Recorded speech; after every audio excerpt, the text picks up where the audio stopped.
guys, welcome back to my channel. My name is Ishi and today I'm here with my September wrap-up. I know I just did my August wrap-up, but So in the month of September, I read a total of 5 books.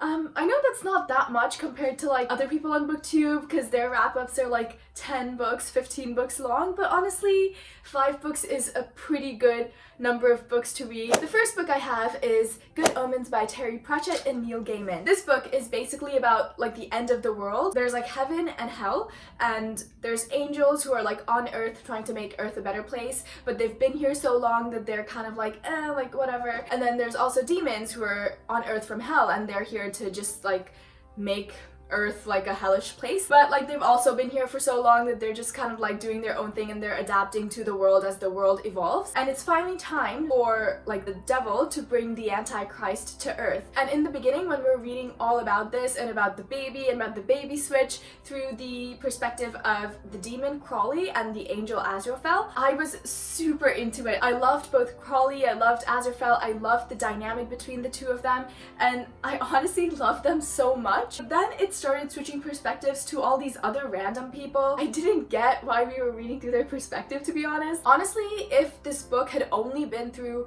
Crawley and Azrael's perspective, I would have given it 5 stars. But like the more insignificant to me point of views there were, the less I liked it. So in the end, I ended up giving this book 2 stars, which is kind of a low rating, and I'm really sorry because I know lots of my friends really like this book, but I just didn't care about all these perspectives. I just found myself rushing through every single chapter to get to Crawley or to get to Azrael, and that's just not how I like to read. Like, I would genuinely like to enjoy most chapters, or like even every single chapter if I can. So that's why I gave this book 2 stars. The next book I read was The Book of Idle Pleasures by Kieran and Tom H. And this was basically a picture book. Like, there was a picture and then there was like a little blurb, and they both like went with each other, obviously. So my September was super busy, especially when it came around like mid-September and like the end of September, because I just had too many assignments. I was so stressed out and it was just not a great couple of weeks. Because of that, I did not get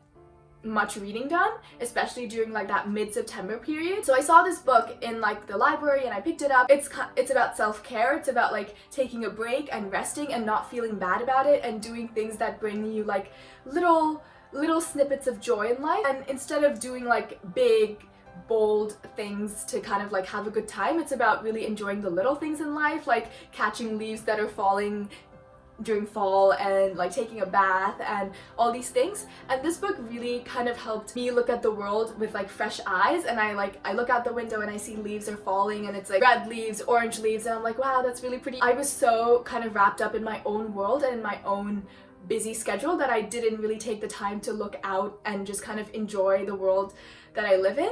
So this book really helped me do that. It's super cute and it's a super quick read because it's just like, it's super small, it's a picture book. But yeah, if you're having a tough day and if you want something like easy and relaxing to read, I highly recommend this book. I gave it 5 out of 5 stars. Super amazing. The next book I have is Strange the Dreamer by Laini Taylor. This book was on my list of top 10 books I want to read in 2019. I'm so glad I finally got around to reading it. This book is about a boy named Laszlo Strange, and he does not know where he came from because he's like an orphan, and all his life he's dreamed of finding this lost city called Weep. And this city is basically a legend, like everyone knows about it, but it's kind of one of those children's stories. And then one day warriors from this lost city come to the place where Laszlo lives, and they basically like recruit him to take him to Weep. So it's kind of like all his dreams coming true. Once he gets there, there's this huge like problem there that he has to help solve, and it's very whimsical and like mythological and like fantasy-esque. I really liked this book. I gave it 4 stars. I loved Laszlo as a character. The one thing I had a hard time with was the fact that this book was also dual perspective. Have been having a hard time with switching perspectives recently, as you can tell. So this book switches off between Laszlo and this girl named Sarai. And when I went into this book, I thought this book was entirely through Laszlo's perspective, and I was so hooked on his story from the very beginning that when it suddenly switched point of views and we started reading about Sarai, I was like, oops, the hell is this girl?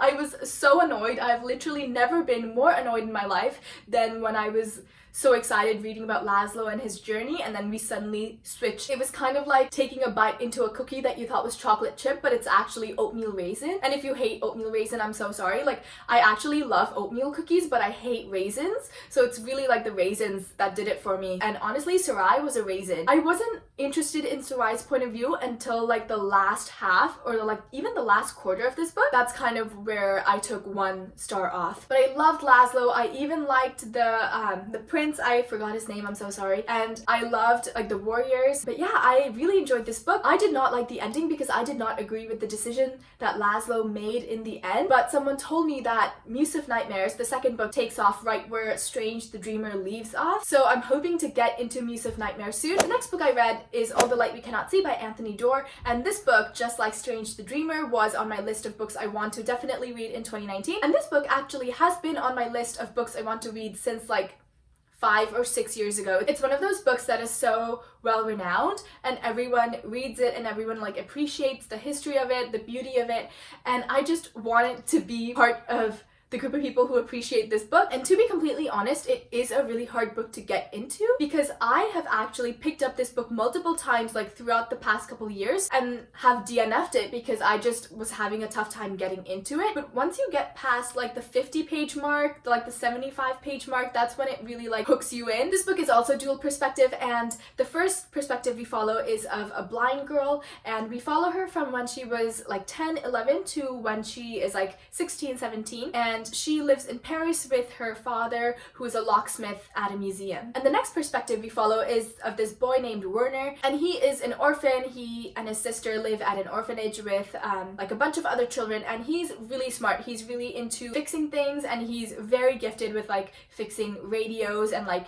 signals and stuff like that. And he is basically recruited into the school where they train like Nazi soldiers. Like, you see him and all the other boys his age like brainwashed by the Nazi government, and I don't know the right word, but I was shook reading about how these like schools take these young boys as young as 11 and 12 and kind of like brainwash them. These two characters, their stories are actually completely separate of each other, but you like eventually see it heading in kind of the same direction, and you're like wondering, oh, are they actually gonna meet? This book is beautifully written, and especially from like the girl's perspective. She's blind, so we don't get to read about things she sees, obviously, so her perspectives are purely like stuff she feels, stuff she hears, and it's so interesting reading about it because I've never read a book like that before. This book is very sad, and that's what everyone has said to me like before I started reading this book, but it's not the type of sad where I'm like crying at every page and I'm turning and I'm like bawling. That's not how it is, but it's this like slow building feeling of dread that starts at like as early as page 100, and then the things that happen are very subtle, but at the end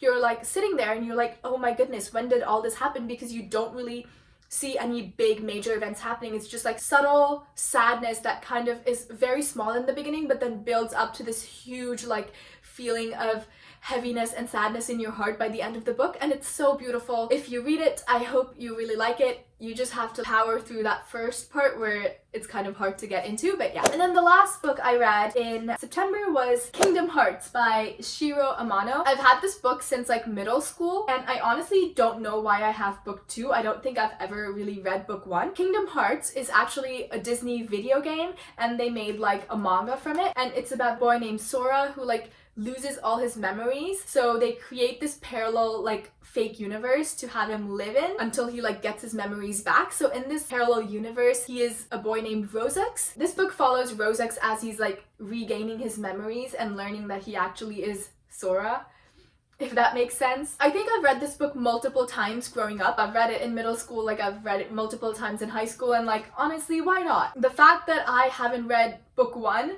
doesn't really seem to be affecting my understanding of this book, so yeah, I gave this book 4 stars just because honestly, like, it's a good read. You can sit there and finish this in less than an hour, so yeah, if you need a quick read to like fill in a readathon prompt, this is it. So those are all the books I read in September. I highly recommend you pick up All the Light We Cannot See and Strange the Dreamer. They were amazing books, absolutely love them. And if you've read any of these, please talk to me about them. Or if you have any other book recommendations, let me know. Also, I don't think I ever mentioned this on my YouTube channel because I'm a terrible YouTuber, but I actually have a 15% discount code for Redbubble. I know lots of people in the bookish community order bookish items off of Redbubble. So if you ever need to order anything, there's a discount code. I get a teeny tiny commission for purchases over $10, and so far I've gotten nothing because I haven't really been telling people I have this discount code. But yeah, thank you for spending time with me, and I hope your day is as wonderful as you are.